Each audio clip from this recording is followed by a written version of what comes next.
8 years after our divorce, Desmond stood in the center of that ballroom like a man who had already decided how the night would end. He dismantled me in front of everyone we had ever known, my work, my clothes, my life, and finally the husband he was certain I had invented. What he couldn't account for was the quiet way certain people in that room already recognized my name, or the steadiness with which I lifted my glass and let him keep going. What does it cost a man to be that wrong about someone for that long? If this story is already hitting close to home, go ahead and subscribe. I put out new stories every week, and some of them will stay with you for a long time. The smile on Desmond's face had not changed in 8 years. That was the first thing I noticed when I walked into the grand ballroom of the Langham Hotel on that Friday evening, not the crystal chandeliers overhead, not the linen-covered tables, not the familiar faces scattered across the room. His smile, wide and settled, belonging entirely to a man who had never once entertained the idea that a room might not agree with him. I had almost not come. For most of the 2 weeks before the event, the invitation had sat on the far corner of my work desk beneath a stack of site reports, and I had moved it exactly twice, once to find a specification sheet underneath it, once to confirm the date. 8 years is enough time to build something entirely new. I had done exactly that, and I had told myself that was all the reason I needed to stay home. My mother used to say that good work doesn't announce itself, it just holds things up quietly until everything else falls away. She spent over 2 decades on the floor of a small garment shop on the South Side, measuring fabric and running seams in a room that smelled of cotton and machine oil. My father spent those same years threading electrical wire through the bones of buildings across the city structures that would carry other people's names above their entrances, while his appeared on nothing at all. I grew up watching both of them come home tired and exact, and I understood early that the parts of anything that make it last are almost always the parts nobody sees. That was the inheritance they left me. Not money or connections. Just the understanding that you build from the bottom up, carefully, even when no one is watching. I went to the University of Illinois for civil engineering, graduated third in my class, and took a site supervisor position at 24. That meant early mornings in a hard hat reading load calculations, while men twice my age questioned whether I'd read them correctly. Being a black woman on a construction site in Chicago in those years was an exercise in being right, and then being right again, and then being right a third time before anyone stopped asking. I learned early that the only professional reputation worth having is the kind that cannot be argued with. Every timeline met, every number accurate, every structure standing long after the inspectors left. That was the only language I trusted. Desmond and I had known each other since high school, and when I returned to Chicago after college, we fell back into each other the way people do when the future is still unclear and someone familiar feels like an answer. He was charming in a way that moved through rooms easily, and he had ambitions that restacked themselves every few months: finance, then marketing, then some version of real estate development, described with vocabulary he had recently acquired. He talked about boardrooms the way some people talk about destinations they are certain they'll reach one day. When he decided an MBA was the next step, I was the one who made it possible. I stretched our budget past what it could reasonably hold, took on longer and higher risk jobs, and covered the final installment of his program fees by selling the gold bracelet my mother had worn every day for as long as I could remember. I never told him where the money came from. I did not think of any of it as sacrifice. I thought it was simply what two people did when they were building towards something together. What I didn't see was that Desmond had already started revising what he was building toward, and I was no longer in the picture he was constructing. He began moving in different circles, and the man who came back from those circles was not the one who had left. He stopped including me in his calendar. He started pointing out the way I dressed, the directness of how I spoke, the calluses on my palms, as though each one was a small failure committed against him. He said I wasn't the kind of woman a man in his position needed beside him. I tried adjusting.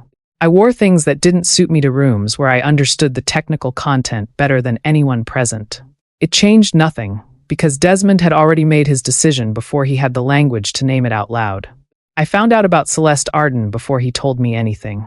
She worked in business consulting and moved through expensive events with the ease of someone who had always lived inside them. I saw the truth once, across a crowded room at a function Desmond had discouraged me from attending. He didn't see me clock it. The expression on his face in that moment wasn't guilt, it was the look of a man who has already chosen and is simply waiting for the remaining details to resolve themselves.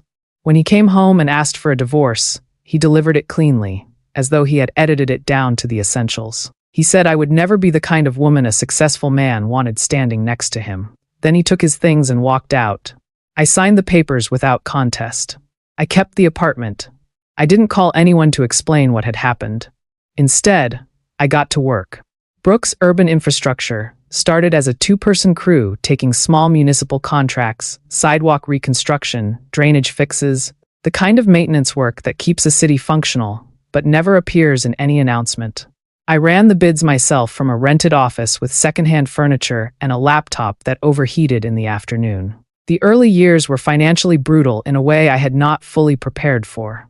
I lost contracts to larger firms with existing relationships at City Hall.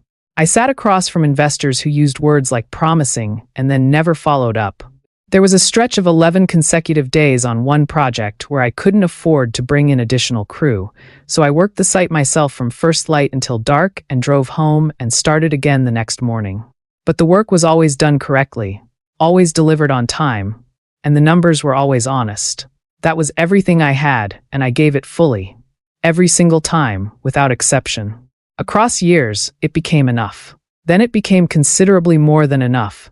Andre came into my life during the company's third year, at a community infrastructure forum, where he was presenting data on how deteriorating road and drainage conditions were affecting health outcomes in several Southside neighborhoods.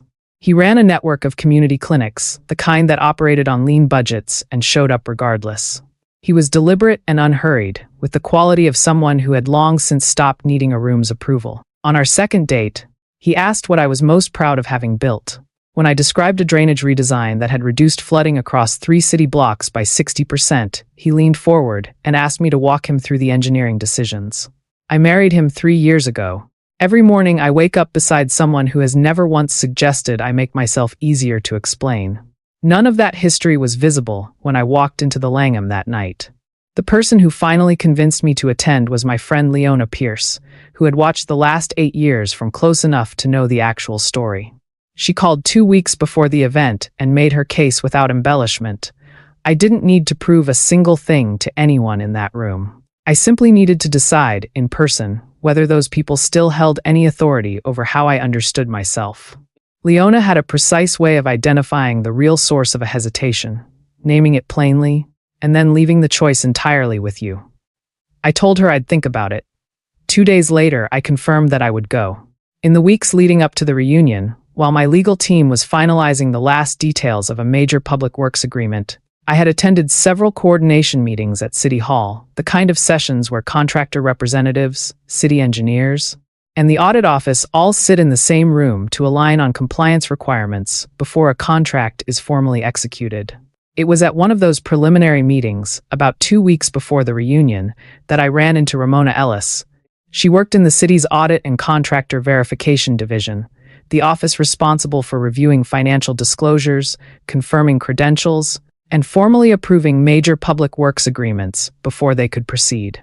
We had not been close in school, but I had always respected how she operated, careful, measured, precise in the way of someone who understands the weight of what gets put into writing.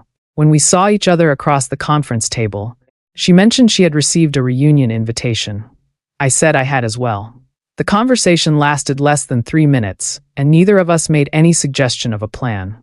2 days before the reunion, I sat in a conference room on the 14th floor of a building on West Randolph Street and signed a $412 million infrastructure contract with the city of Chicago.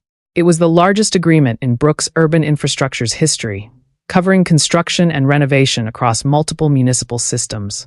I had spent the better part of 18 months on that contract. The site assessments, the proposal revisions, the negotiations that restarted from scratch 3 separate times. When the final signature was done and the room began to clear, I stayed in my chair for a few minutes and let the number be real. Then I drove home, had dinner with Andre, and went to bed. There was nothing to announce to anyone. It was simply the next thing the work had earned. I thought of Ramona briefly as a member of the Langham's front staff, greeted me by name. I had attended a contractor coordination meeting at the hotel earlier in the year, and then I moved into the ballroom and let the town psalm thought pass. Desmond found me within the first 10 minutes. He came over with Celeste on his arm, wearing the ease of a man who had long ago decided that every room he entered existed to confirm something about him. He started with the apartment, then the job, then my arriving alone.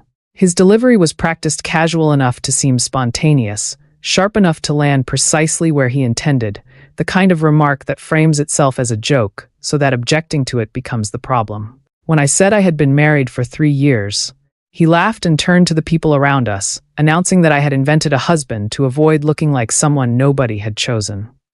Several people near him laughed along. I looked at Desmond steadily and said, without raising my voice, that he should stop before he said something he couldn't take back. He heard that as a retreat.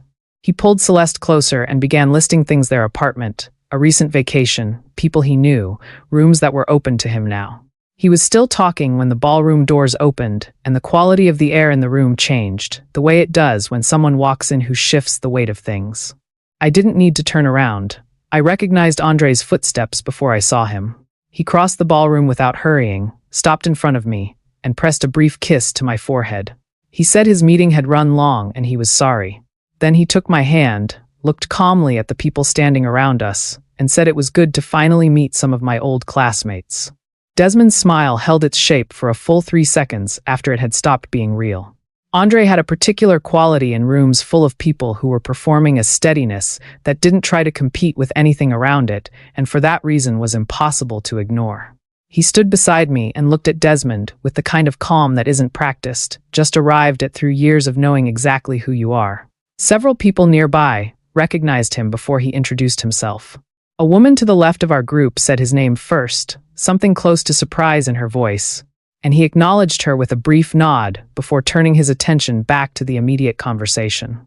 Desmond's composure had not fully recovered. His smile had reassembled itself, but it was working harder than it had been a minute ago. He directed his question at Andre with a tone that tried to establish skepticism, asking whether Andre was in fact my husband, framing the question in a way that was meant to suggest the answer might still turn out to be no. Andre looked at him without any change in expression and said, yes, and that marrying me was the clearest decision he had ever made. He didn't say it loudly. He didn't need to. The silence that followed lasted long enough for everyone standing nearby to understand what had just shifted in the room.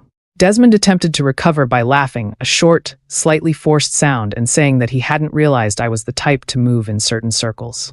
He meant it as a smaller insult than the ones he'd been delivering all evening, a repositioning, but it didn't land.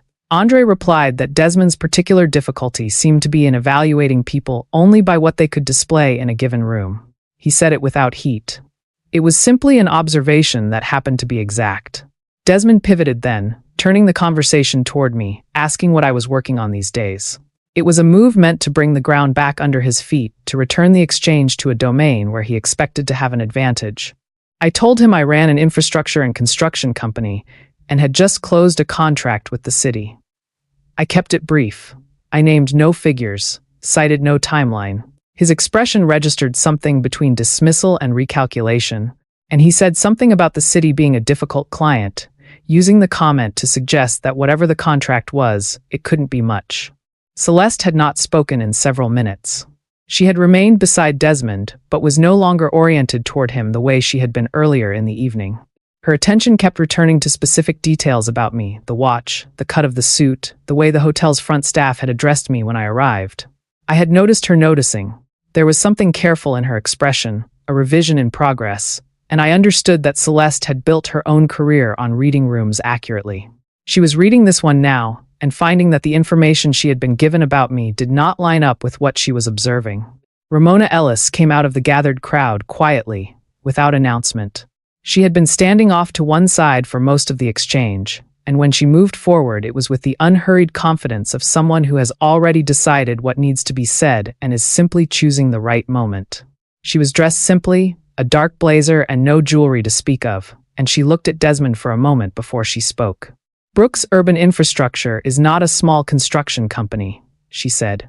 She said it without particular drama. The way you state something that has already been verified in writing. She had that kind of authority in her voice, the authority of someone who processes documented facts for a living and has no investment in making them sound more or less than what they are. She explained that she worked in the city's audit and contractor verification division and that her office had processed the agreement finalized 2 days prior. The contract covered infrastructure construction and renovation across multiple municipal systems and had a total value of $412 million. The number traveled through the room like a change in air pressure.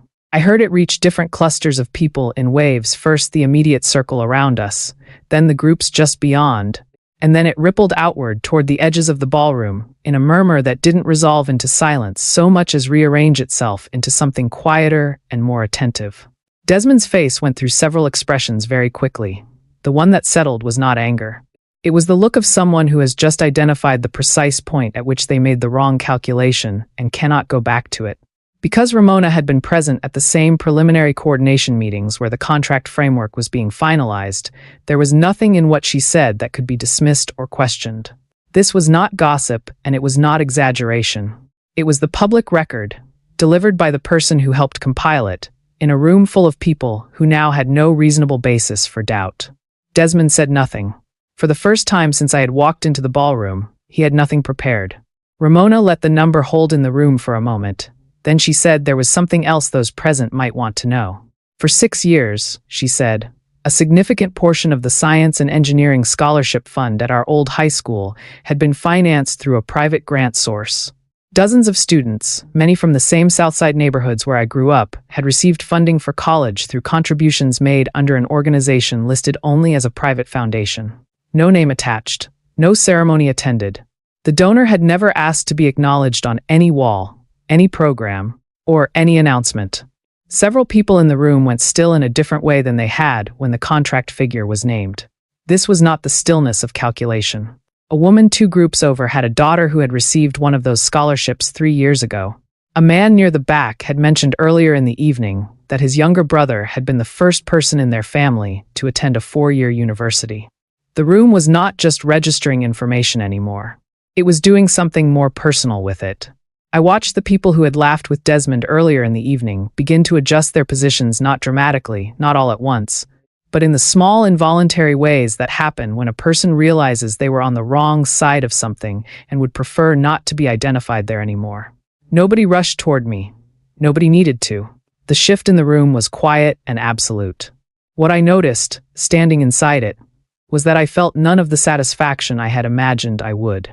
Years ago, I had constructed a version of this moment in my head, the exact scene in which Desmond understood what he had underestimated.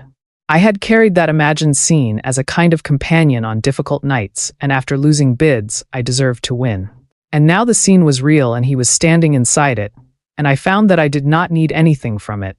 The recognition meant nothing, because the person whose recognition I had once wanted was not the person I had become capable of respecting. Desmond made one more attempt. He said with a laugh that had lost most of its air that success was relative, that a large city contract wasn't the same as actually knowing how to live, that I had always been someone who confused working hard with having arrived somewhere worth being. He said it in the direction of the room, trying to recover an audience. It was the kind of remark that only functions when the room is still with you, and the room was no longer with him. Ramona looked at Celeste. 2 years prior, she said, a corporate entity had submitted an application to become a subcontractor on a Brooks urban infrastructure municipal project.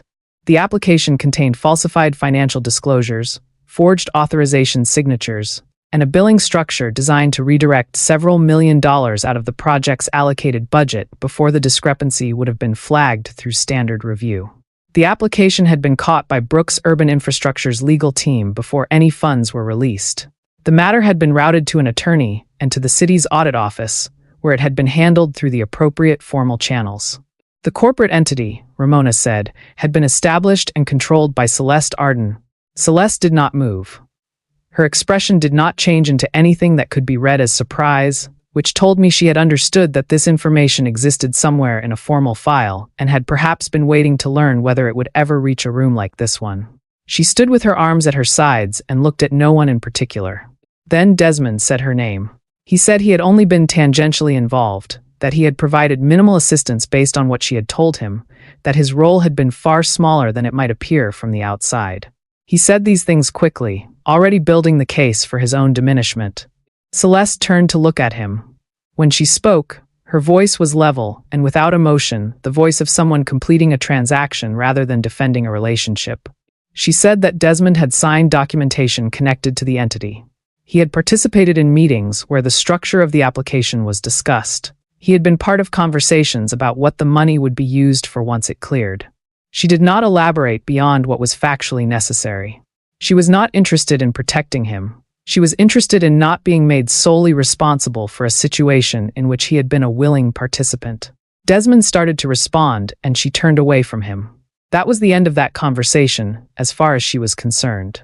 The people who had been positioned closest to Desmond throughout the evening began drifting away in ones and twos, not fleeing, not making any declaration, simply finding reasons to be elsewhere in the room.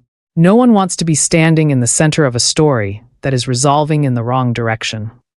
Within a few minutes, he was standing with considerably more space around him than he had engineered into the evening, expecting.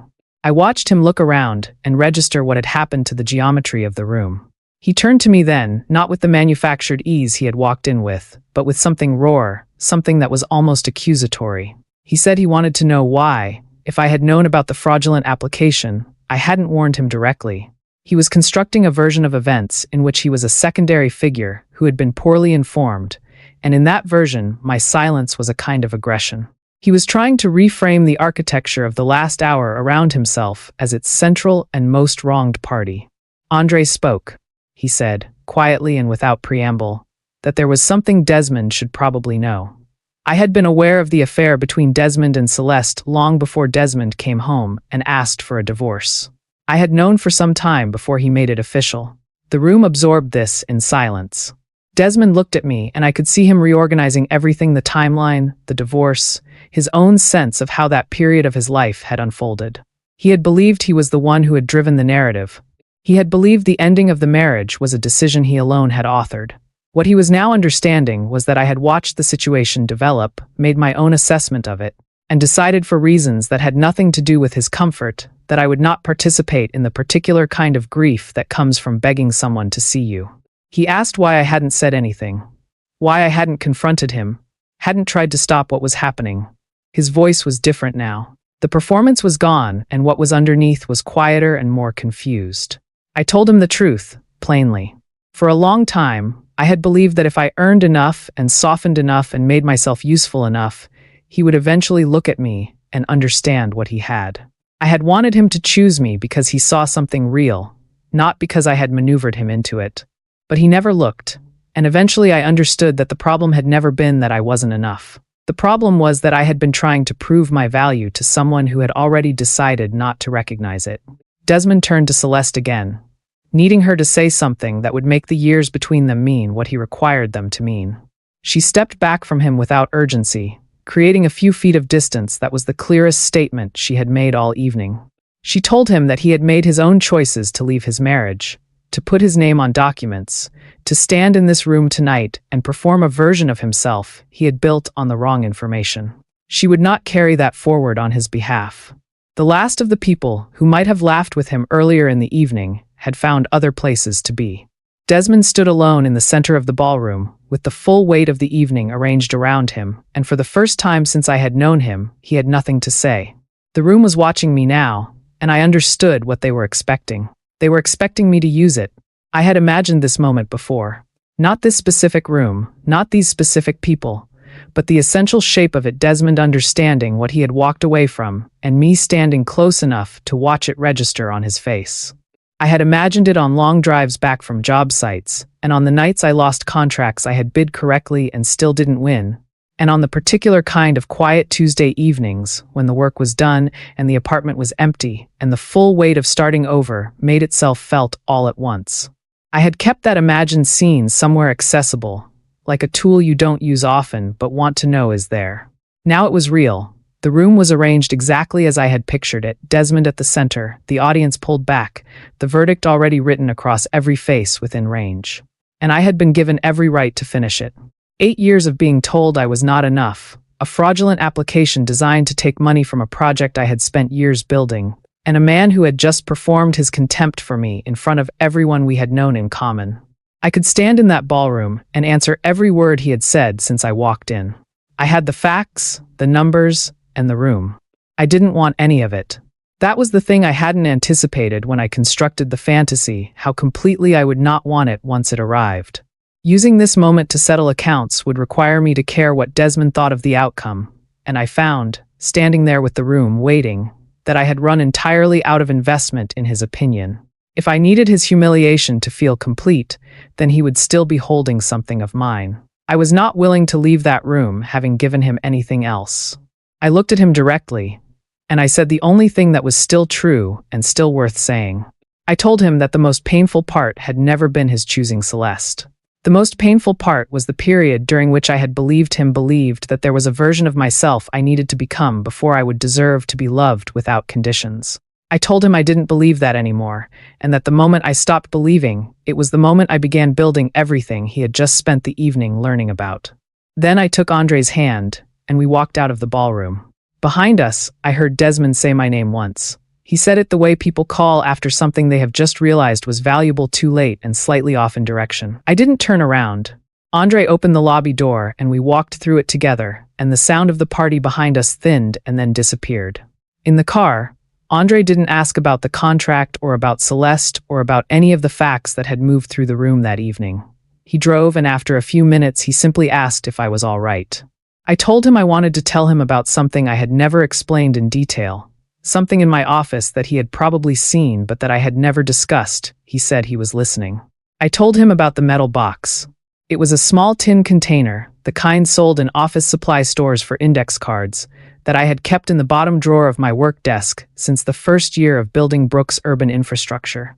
Inside it were things I had written down in the months following the divorce, not a journal, not a letter to anyone, just words transferred from memory onto paper because I needed them outside of my head where I could see them clearly. Most of what I had written were things Desmond had said to me during the marriage. Not the dramatic things, not the formal statements delivered at doorways, the ordinary ones. The comments made at dinner tables and in parking lots and on the phone while he was looking at something else, the ones that accumulate quietly over years until they start to sound like facts. Some of what I had written down, that no successful man would want a woman who came home from work looking the way I looked. That I was the kind of person who knew how to complete tasks but not how to be a wife. That I should stay home from a particular event because my presence would cost him something he couldn't recover. That the life he was building was not a life that had room for someone like me. I had kept those notes not to use against him. I had kept them to use against myself specifically, against the version of myself that still believed them on difficult days. After a lost bid or a slow quarter or a conversation with an investor who had clearly already decided the answer was no, before I walked into the room, I would take the box out, read one or two of the lines, and then go back to work. Not because reading them made me angry, because reading them and then continuing anyway was the only way I knew to prove, one instance at a time, that they were not true. Andre was quiet for a long moment after I finished. Then he said that he had seen the box in the drawer once when he was looking for a pen, and that he had left it where it was because he understood it was not his to move. He said he was glad I had told him. He reached over and kept his hand on mine for the rest of the drive. When we got home, he made tea in the kitchen we had been using since we moved in 3 years ago. We could have moved to something larger. The company's success in the last 2 years made that straightforwardly possible, but neither of us had felt the need. The kitchen was functional and familiar, and we knew where everything was. I sat at the table and listened to the ordinary sounds of the house and understood, not for the first time, but more completely than before, that this was what I had actually been working toward. Not the $412 million contract, not the moment in the ballroom, not any particular recognition from anyone in any particular room. This, the tea, the kitchen, the person across the table who had never once asked me to be easier to explain. My phone lit up on the table, Desmond's name on the screen. His message was several sentences. He said he was sorry for the way the evening had gone. He said he had not understood, during the marriage, how much I had contributed or how much I had given up during the years we were together. He said he hoped I knew that what had happened between us was more complicated than it had appeared, and that he had not meant to the message continued in this direction for some time, finding ways to acknowledge wrongdoing while simultaneously redistributing its weight. I read it once. Then I set the phone face down on the table and picked up my tea. I did not block the number. I did not draft a response and then delete it. I simply set the phone down and returned to the conversation I was actually interested in having. Some messages are not requests for dialogue. They are the sound of someone discovering, too late, the value of something they chose to release. An acknowledgement of that sound is not required. The door doesn't have to be slammed to be closed. It only needs the person on the inside to stop walking back toward it. The following morning, I carried the metal box out to the back of the house, where we kept a bin for paper and cardboard. I held it for a moment in both hands, not reluctant to let it go, just aware that the gesture deserved to be deliberate rather than offhand. Then I lifted the lid, confirmed that what was inside was only paper, and placed the contents in the recycling bin alongside a stack of outdated site plans and obsolete specification sheets from projects completed years ago. The box itself went with them. I went back inside and washed my hands and had breakfast. Andre asked, from across the kitchen, whether I felt any different. I thought about it honestly before I answered. I told him I felt the same, which was not the same as feeling nothing. I felt clear, the way a room feels after you've moved out the furniture that stopped fitting and haven't yet replaced it with anything. Not empty, just accurate. Several days later, I drove out to the first active site on the $412 million project, a corridor of drainage and utility infrastructure running beneath 4 city blocks on the city's west side. I put on a hard hat and steel-toed boots and walked the site with the project engineer, reviewing the subsurface specs and the timeline for the first phase of excavation. The work had already started, the preliminary trenching was visible from the street, and standing at the edge of it gave me the same sensation that good work has always given me, which is the sensation of something real and useful taking shape in a place where it will be relied upon long after the people who built it have moved on to other things. One of the junior engineers on site that morning was a young woman named Dana, finishing up a construction management internship before her final semester. She had graduated from the same university I attended, and she mentioned it while we were reviewing a section of the utility map together, the way people do when they are trying to establish common ground with someone they find slightly difficult to approach. At some point during the morning, she said she wanted to work in infrastructure, but wasn't sure she was built for what the industry required. She said the phrase, the way people say things they have rehearsed internally, meaning several things at once and watching to see which one gets addressed. I told her that the thing most people mistake for toughness in this field is actually just repetition. You encounter the thing that makes you doubt yourself, and you continue working anyway, and then you do it again the next time. And eventually what you have is not an absence of doubt, but a long record of having moved through it without stopping. Nobody begins with that record. You make it one day at a time, and it is not impressive while you are making it. It only becomes legible in retrospect, when someone who does not know the individual days looks at the accumulated result. Dana wrote something down in the margin of her site notebook. I didn't ask what it was.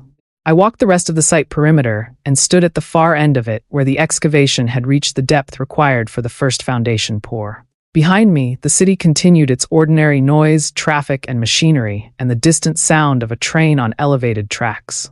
The morning was cold, the way Chicago mornings are cold in that season, with a clarity to the air that makes distances visible and close at the same time. 8 years ago, a man I had once loved told me that no successful man would ever want to stand beside a woman like me. He said it as a conclusion, delivered cleanly, as though it had been established somewhere in advance and he was simply reading it out. For a period of time that I am not proud of, I let that sentence live inside me as though it were an assessment rather than a revelation of his limitations. I understood, standing at the edge of that excavation on that cold morning, that the sentence had never been about me at all. It had been about his inability to recognize what he was looking at. That is a problem that belonged entirely to him, and I had spent too many years trying to solve it on his behalf. The foundation below me would hold weight that would never be visible from the surface. People would walk above it, drive above it, build their ordinary days above it, and never think about what was underneath making all of it possible. That was not a failure of recognition. That was simply what a foundation is for. I had learned to be that kind of builder. It turned out that was more than enough. If Talia's story stayed with you, the part about the metal box, or the part about finally putting it down, I think you'll find the same honesty in the stories I share every week on this channel. They're about people who kept going when no one was watching, and what that kind of quiet persistence eventually builds. Subscribe if that's the kind of story you want more of. I'll see you in the next one.